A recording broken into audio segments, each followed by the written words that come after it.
All right, grade sevens. For this Pixlr activity, I think a lot of people forgot the skills and the tools of how to use Pixlr. So I'm just making this video to just very quickly show people how to use Pixlr once again and reintroduce some of the tools since it's probably been a while since you guys last used it.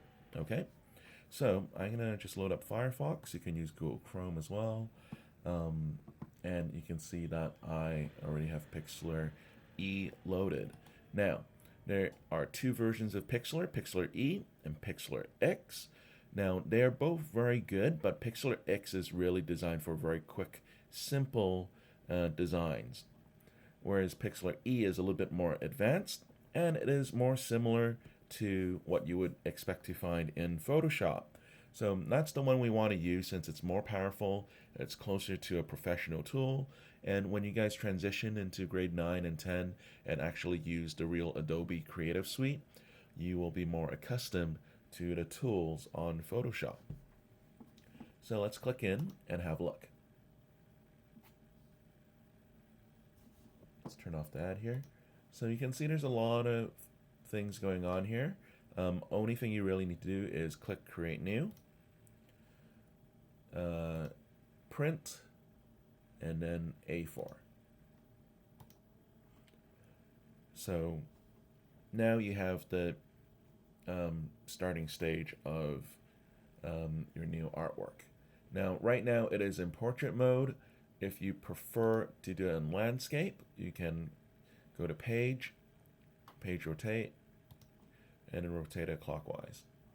Okay, but I am actually happy with the original orientation, so I'm going to stick with that. Now, next thing you need to do is, for this task, you're supposed to create a landscape, right? So I have pre-searched a couple pictures online. On Google Images, I found a bunch of mountain pictures. I found a bunch of grass for my foreground, and I'm going to use space to replace the sky. So how do you get these pictures into Pixlr E? Well, it's very simple. Let's start with the mountain, okay?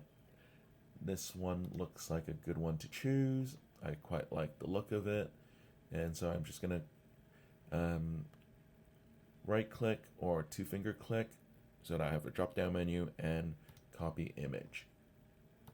Go back to Pixlr, and I'm going to press Command V or Control V if you're on Windows. Okay, now it's on there. You can see that's pretty simple and painless. Now, on the Arrange tool, you can click on the corners to make it bigger.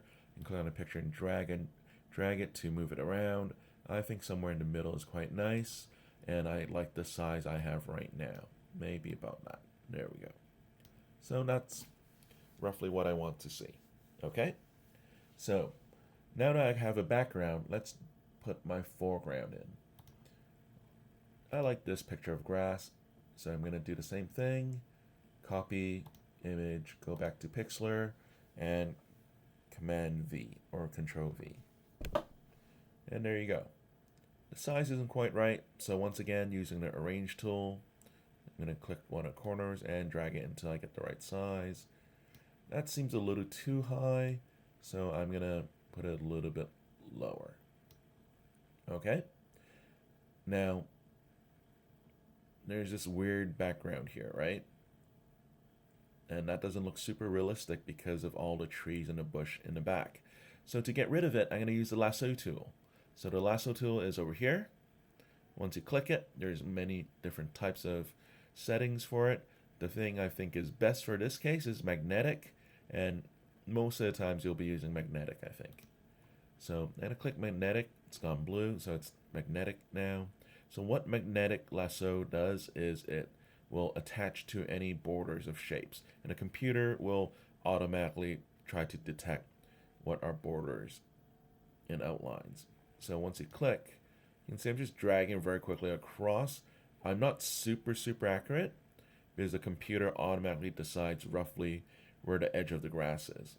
All right, and as you can see, it's pretty smart about it. It will jump around and try to follow where the grass where the edge of the grass is versus the background. All right, and I'm just going to complete the loop.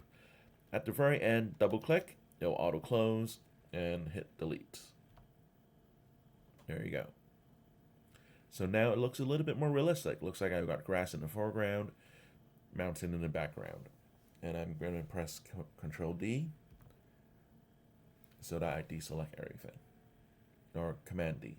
All right, now it's time to put the space in as the sky in. So I'm going to go to my space image.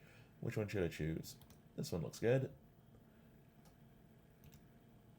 Same process, copy image, go back to Pixlr, Control V. Now, there's a problem here. The space is in front of the mountain, whereas I need it to be part of the sky. It needs to be above the mountain and behind it. All right, so that's not going to work. What you need to know is there's layers. All right, the computer thinks of the grass and the mountain as a picture on top of each other. So it thinks of the space picture as being in front of the grass and in front of the mountain. So I'm going to click and drag it down. Now it's behind it. Okay? There you go. And you can move, oops, let's move the space a little higher up so I can see it. There we go. And now you can see that the space picture is now behind the mountain, just like what we want. I'm going to resize it, and there we go. Okay, but now there's a second problem. I have the sky blocking the space. Should I use the lasso tool, or what should I do? That seems like a lot of work.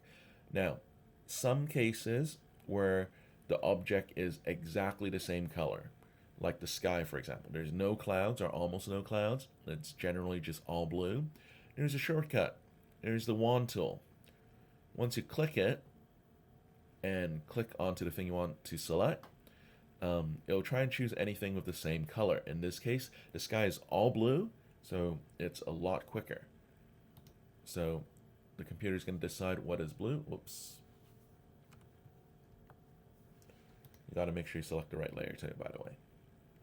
So clicking onto the mountain layer, I'm going to select the sky. Everything is the same color of blue, so the computer goes, okay, everything is the same. That's what the human wants to use. So everything that's blue is selected, and hit delete. And there you go.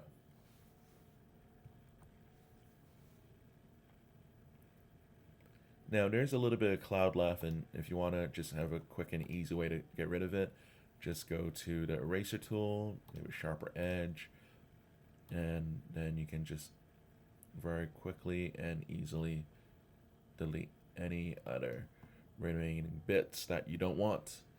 Okay?